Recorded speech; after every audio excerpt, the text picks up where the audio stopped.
If you're watching Southern Hospitality season 3, then you've definitely noticed that this season we've had a couple of new faces.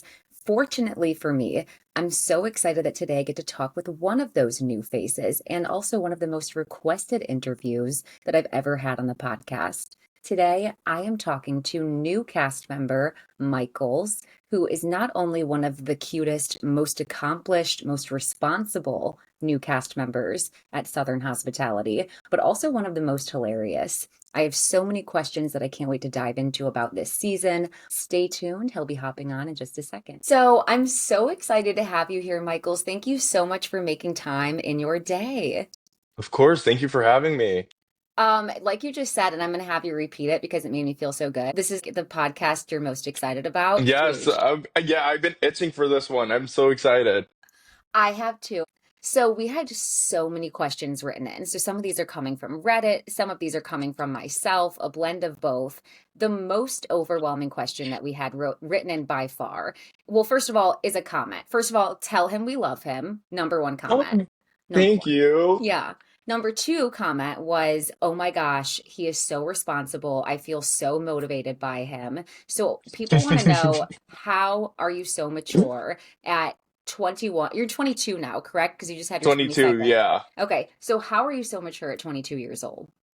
Um, I think that growing up like in the South and like my parents already not being from the South and my parents like both being from two different countries. My parents are like Puerto Rican and Dominican. Okay.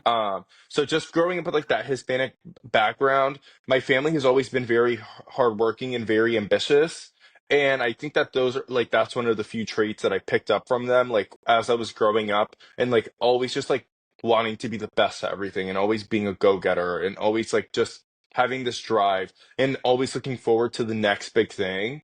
Like my friends will tell me in every like relationship I've ever been in, they're always like, you're always looking forward for like the next big thing. And I'm like, yeah, like I don't ever like to be sitting in a room with people that are doing the same as me.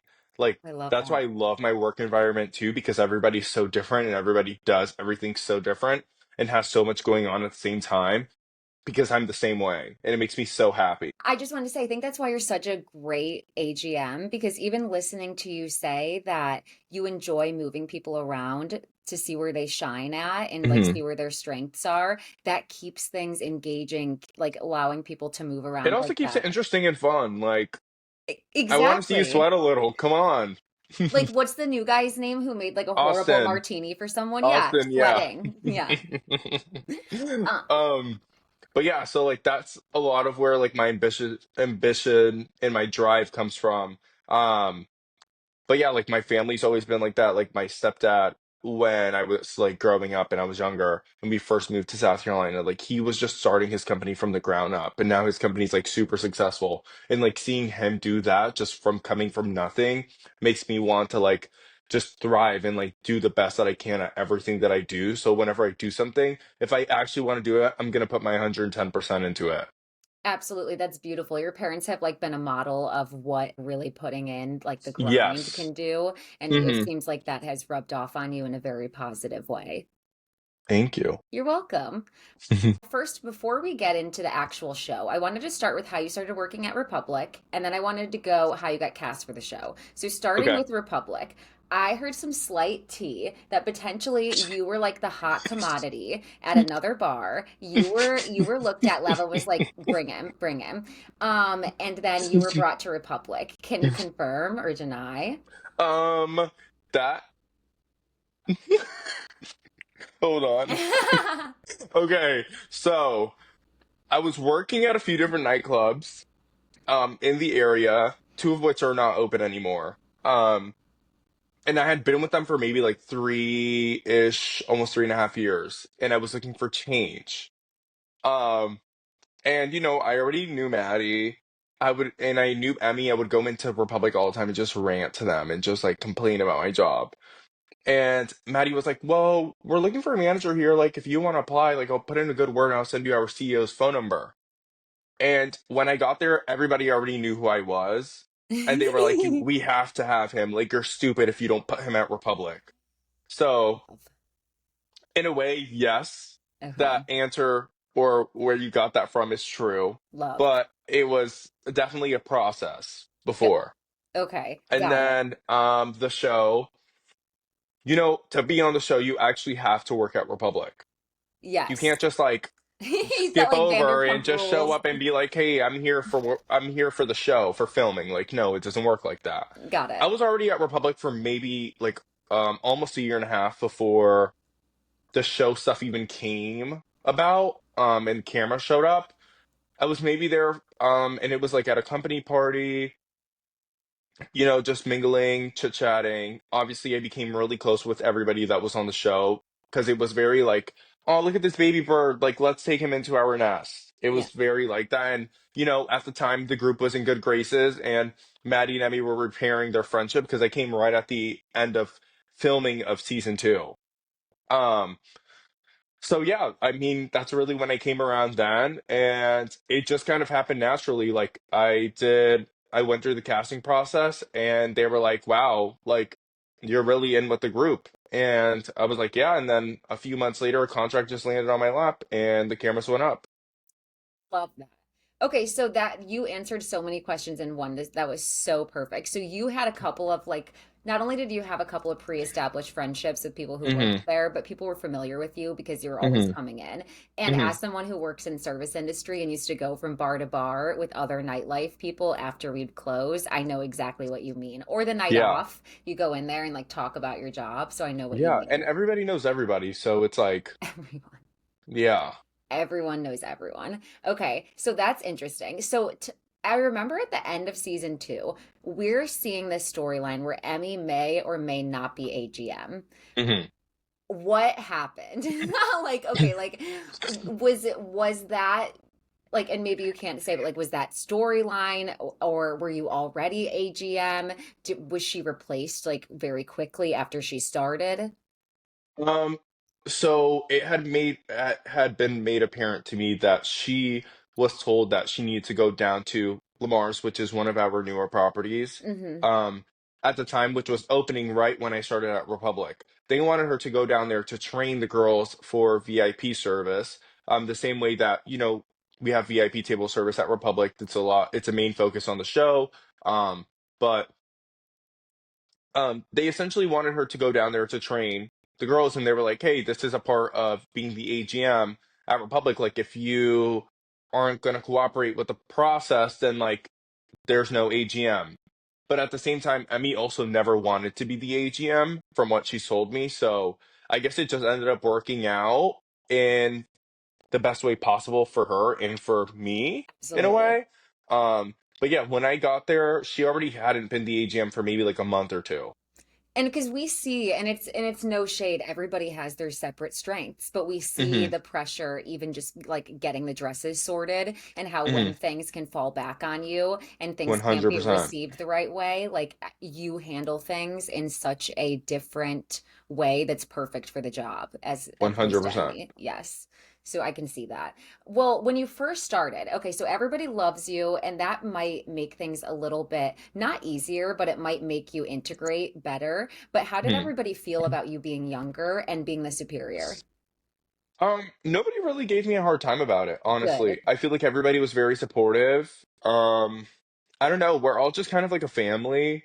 So it was just like really nice just to have everybody support. And there were also things that I didn't know that are done differently at Republic compared to where I've worked in the past. So it's all just a learning game every day. Like I'm learning new things from everyone. So it wasn't really oh, you're doing this wrong or you're not doing this the right way. Good. Okay, that makes me feel good. And that also adds to what actually I love about this show the most. You can tell that these are people, these aside, everyone has tiffs, especially at work when Hmm. you're working around alcohol, you're around things late hours. But you guys genuinely seem to like each other, to have each other's best interest at heart. And it seems like we can tell that you guys are authentically working there, and that makes it Hmm. more relatable as a viewer. Um, Thank you. you're welcome. So as you're being approached for season three, had you watched seasons one and two? When the word came about, yes, I watched it. Okay, and what did you think of your friends and of everything? I didn't really have like a different point of view. Like it didn't really change my opinion of them. I think that for an example, like my friendship with Maddie, just seeing the stuff with Trevor outside of work kind of changed my point of view and like what I thought about their relationship as an Valid. outsider without watching it on TV. Same thing with everybody else. Um, but I don't know. I feel like even now, watching myself on the screen, I feel like I'm not even watching myself. I feel like that's just like a random character, if Uh-huh. that makes sense. Like, this is not real. This is not a real person. Like, I know what you it's mean. weird. It's weird to watch and be like, wait, what? Like, who is that? Because you're constantly changing. All of us are constantly evolving. We have different things going on in our lives. Like, we change every single day. Like, so it's Absolutely. so funny to watch 21-year-old Michaels like turning 22 and just like still being so baby compared to who I am now. Like, I, I don't know. The season taught me so much. Like, I grew a backbone, and now I'm like standing on business more than ever, I feel like. That's a really vulnerable position to be in, actually, to where you're watching yourself back every Hmm. season and you're sharing that journey with others because like you said we are so constantly evolving. There may be moments that I'm not proud of that I've had that would not be great if they were on TV. It's very vulnerable of all of you in your early 20s, even late 20s to come on the show and show all of the different stages. And I too sometimes get in the habit and I'm like I'll say like this is my favorite character and then I'm like, "Oh my God, this is a person." Like I'm not talking about a Yeah, book. Like like, this is like a real it's yeah, like like this is somebody. not a script, girl. Yes, yes, like this No. is their real lives. Yeah. Yeah.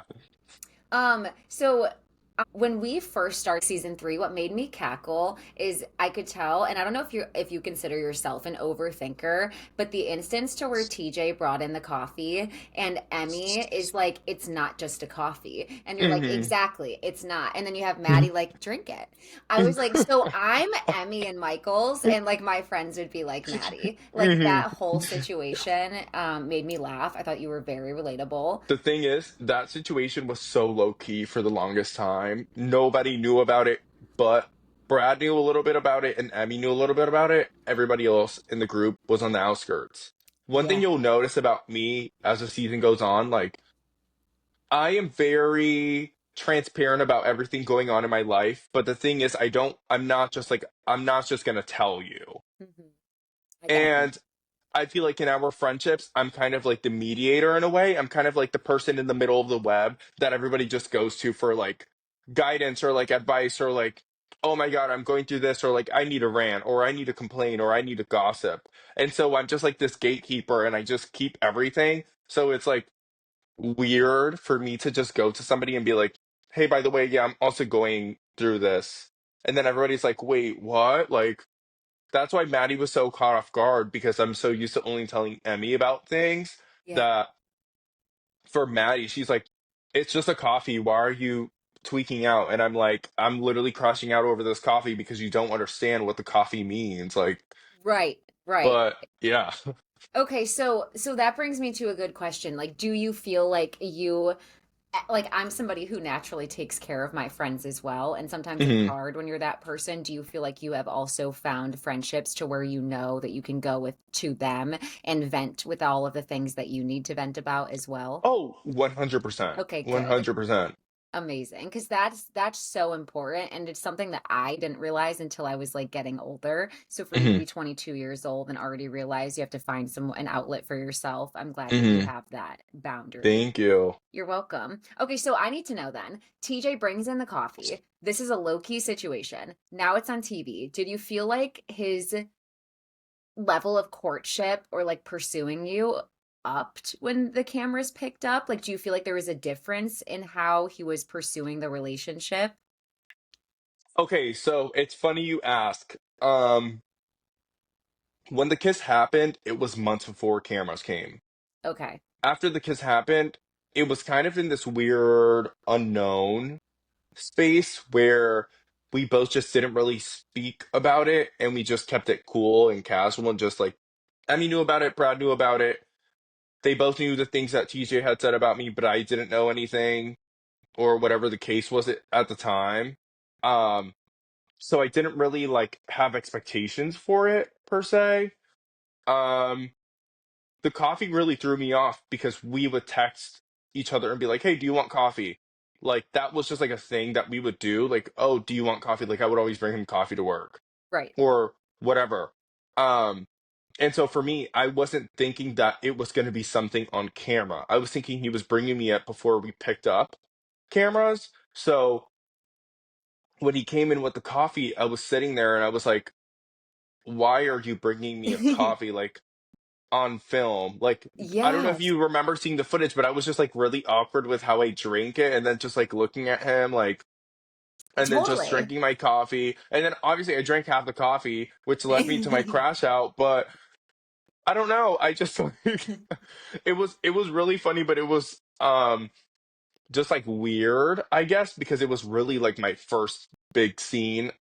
I guess it was at work. And I never wanted to like make a scene at work. Like that's so unlike me to have a crash out at work. So Hmm. for me to just go and sit there and be like, "Oh my God, Michaels, I'm literally like you're literally about to have a meltdown over a coffee that TJ just brought you, and TJ hasn't tried in like 3 months to even do anything. So like, why are we?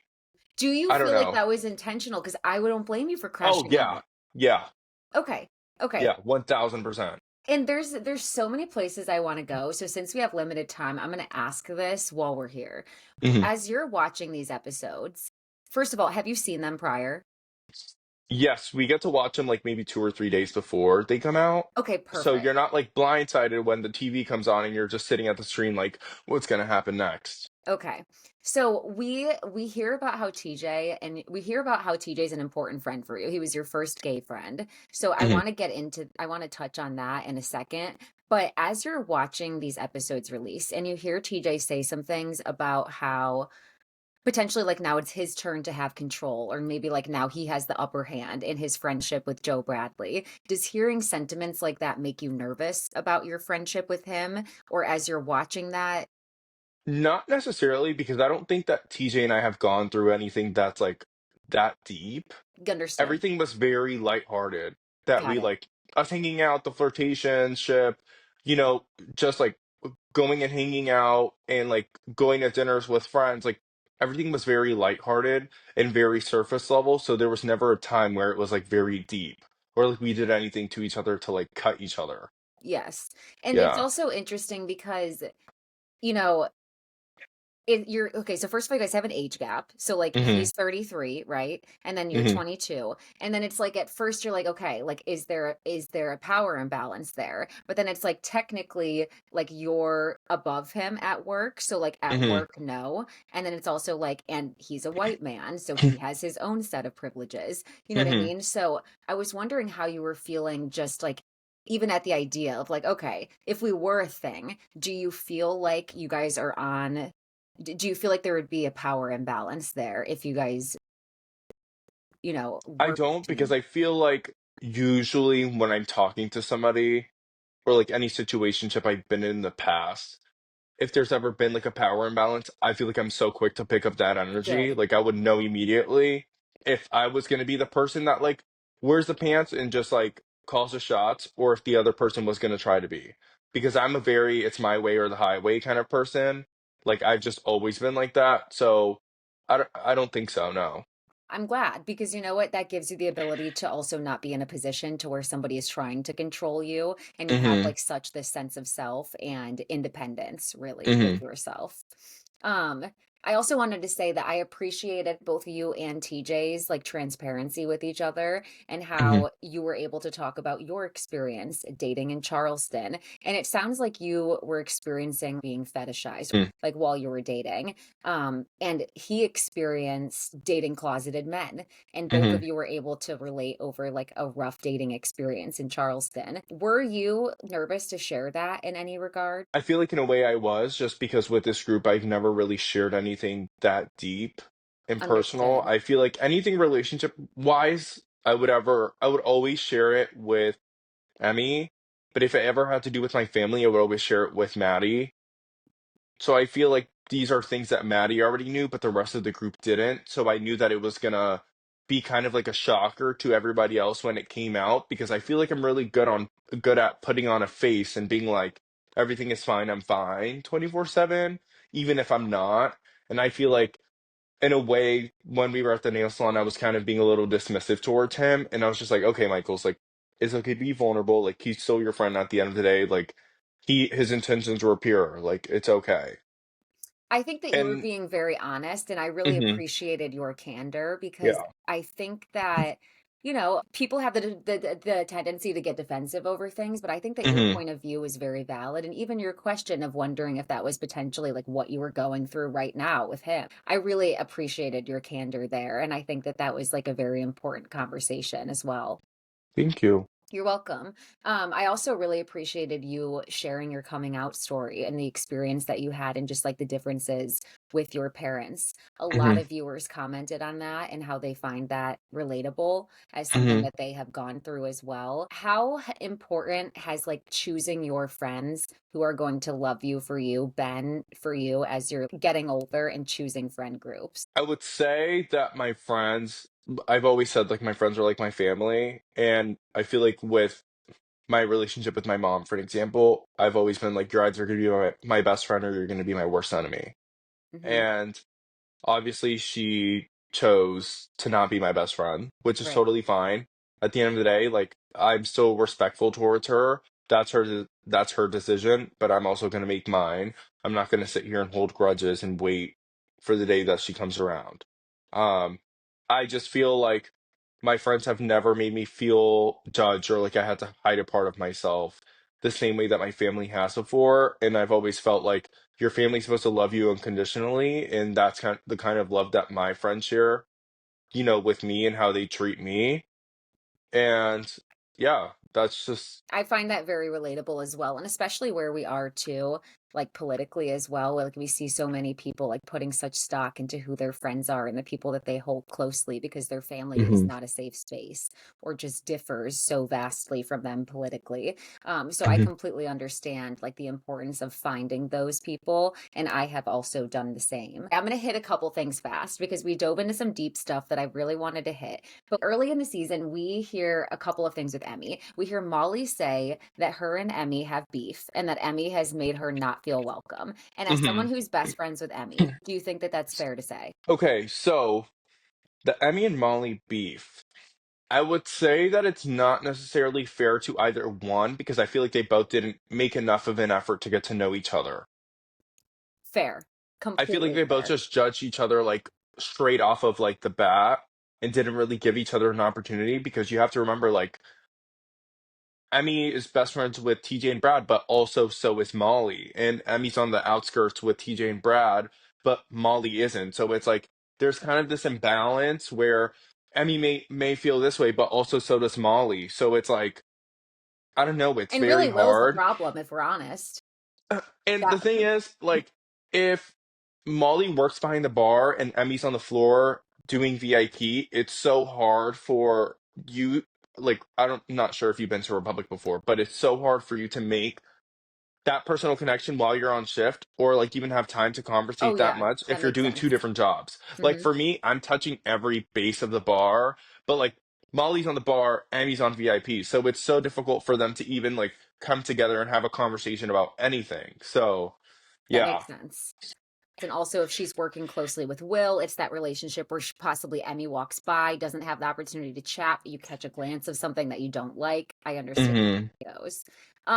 We see you be conflicted morally with the idea of keep this secret, tell this secret, as far as what you heard at the bar with Will. In hindsight, do It's not what I heard, it's what I was told. Yeah. He said everything to me and Maddie and Siobhan. We were like all three of us were standing next to each other and he was standing on the outside and I'm just looking over at Maddie and Siobhan and we're all just sitting at each other like he did not just say that.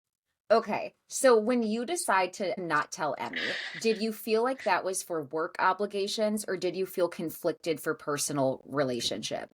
So I'm gonna say a little bit of both just because for me, I've never been in a position where I've had to go and tell my friend, like, hey, this is what was said about you by your partner. Yes. I know that if it happened to her, she would be uncomfortable. Same way it happened for me. Not saying that that's an excuse, but also I've never been the kind of person to get into somebody else's relationship or like get in their business. Mm-hmm. So it's like, especially because I don't have that kind of relationship with Will, I never thought that it was appropriate for me to go and like dig my teeth into something. Um, Just because I don't know, I would just like not be too happy if my friend just came to me and was telling me things about my partner or like saying those things about me to my friends.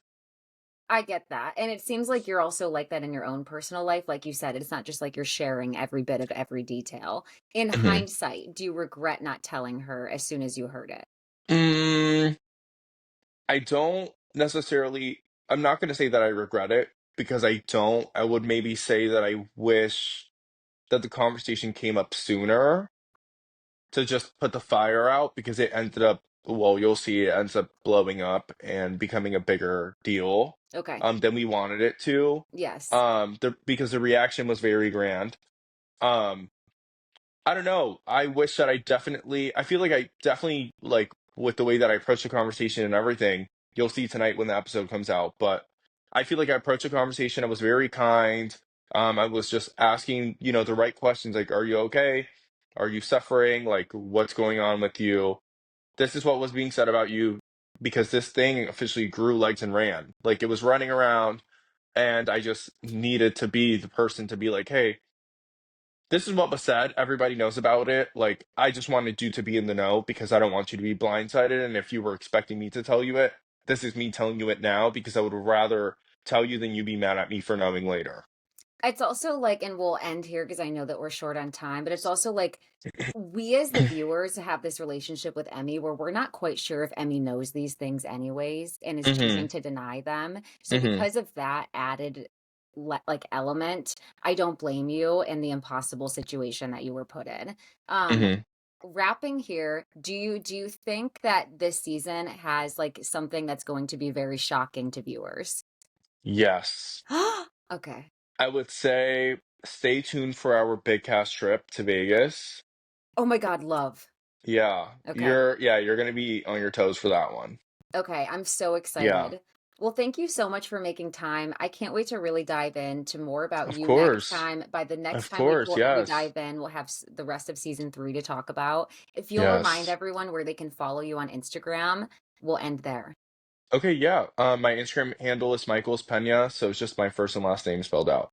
Perfect. And But then yeah. so Michols Pena, correct? Yes. Okay, Perfect. go follow him. Thank you for listening to the episode. Thank you for joining me and have a great day. You too. Thank you. It was a pleasure. Thank you.